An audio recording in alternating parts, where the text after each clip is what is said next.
Last of a dime breed. Stars in the ceiling of my coupe, but I started from the bottom, 2-bedroom pigeon coop. And it was 7 of us, so we had to make room. I remember plenty nights sleeping on the floor. Daddy got a warrant, crackers at the door. Mama working double shifts at Burger King. What it do, G&G fam? Welcome back to the channel. As you can tell from the thumbnail, it's gonna be one of them disturbing videos, man. So if your stomach can't handle all that, man, just walk away from the channel now. But yeah, we got a story with a police-involved shooting down there in Brevard County, Florida, with a young black brother. And it all started with a traffic stop, man. And the reason being that I'm doing a little, commentary on this video is because I want to be able to point out some of the scenarios that if a young brother find himself in that scenario, you could do something a little differently, man. And walk away with your life. But I ain't gonna hold y'all too longer. Let's get straight into it, man. Let's go. Dramatic new body cam video just released of an armed ambush on a pair of sheriff's deputies from Brevard County, Florida. A warning, it is video that could be disturbing to many viewers.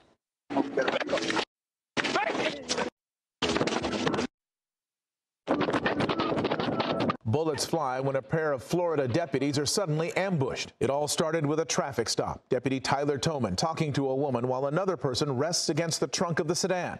A second deputy, Brian Potters, approaches the vehicle and inside sees a third adult and a baby, and also a dog in the back seat. He makes small talk about his own kids and asks the adult to get out of the vehicle. He wants to talk to you. Is that all you're? Yeah. I'll watch it for you. He's all right. I got babies. Oh, you got a dog too? Hell. I'll make sure they're all right. I got babies too, man. That's when the car door opens and all hell breaks loose. More than 61 bullets fired in less than a minute. The man with the assault rifle hit in the leg, and Deputy Brian Potters shouts out he's been hit. Deputy Potters disoriented, not realizing the gunman is right behind him. The gunman hammers Potters in the face with the butt of his rifle, and when Potters goes down, the gunman keeps beating his face, fracturing his sinus and orbital bones. Deputy Tyler Toman drops his spent clip, quickly reloads his gun before unloading it at the man attacking Deputy Potters. Let there be no doubt. This individual got exactly what he deserved. And to those out there who might be foolish enough to ask why we shot him so many times, that answer is simple. Because evil can never be dead enough. The Brevard County Sheriff says the man who attacked the deputies was 38-year-old Paris Wilder. The sheriff calling him a violent career criminal with a long history of crimes, including drug trafficking, aggravated assault, battery on a law enforcement officer, and attempted murder. Wilder was out on bond at the time of the attack. Well, you seen the video, right? You seen what happened. You seen what all transpired. You seen what it started with, how it ended. What are some of the key things Buddy could have did differently that would have could have made his outcome a little more different, and he would have walked away with his life? But now that we understand that he had a situation where, he had a warrant for his arrest, and he had, the blickies riding with the blickies or the sticks, and now he in a situation where the traffic stop got him hemmed up. He took it in his perspective to think like, well, this is it. I'm going all out right here. I'm gonna have to shoot my way out. But it's plenty of ways you could have went about that differently, because in almost 95% of the times when people are in these type of situations and they shoot it out with the police, you don't walk away from it. You don't walk away from it with your life, or be able to tell the tale. So it's like, what could he have done differently? There's plenty of things he could have done differently. Plenty of things. I could have, just watching the video, after shooting and you ran in front of the vehicle, you could have just got inside the vehicle that, you just got out of and jetted, you know what I mean?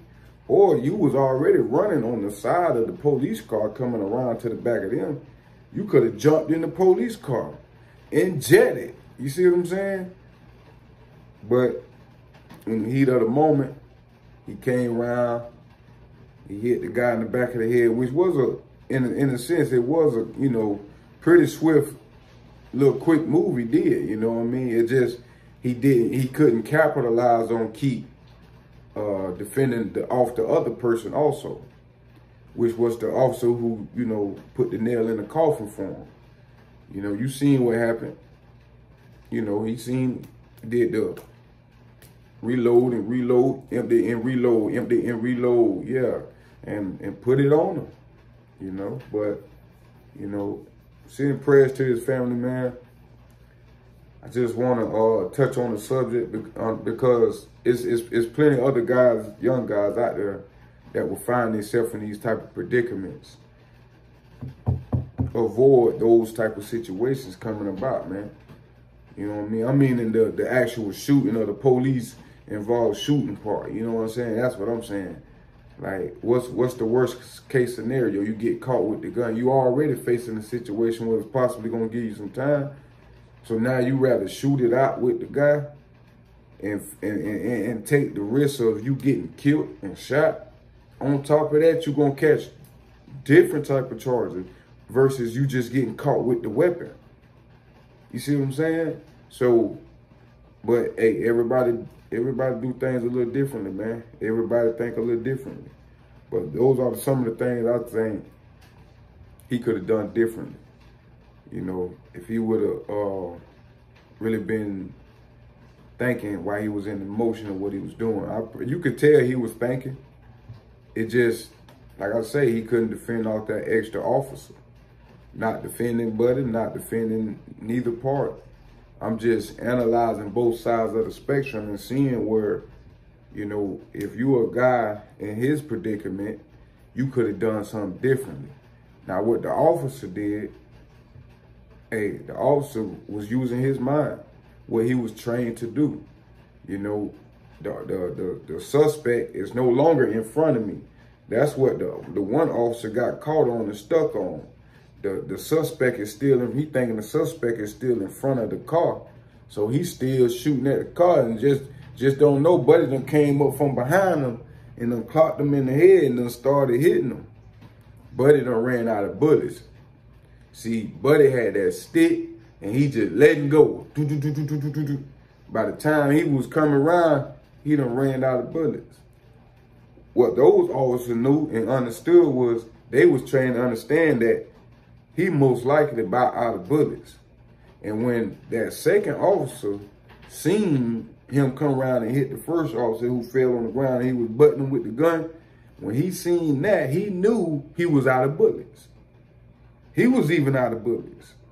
He knew he had to get to take advantage of the situation.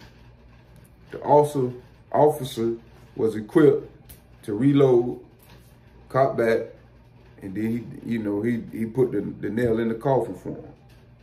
You know, prayers to his family, and I just say, man, Buddy could have did something a little differently that would have made his outcome maybe a little different.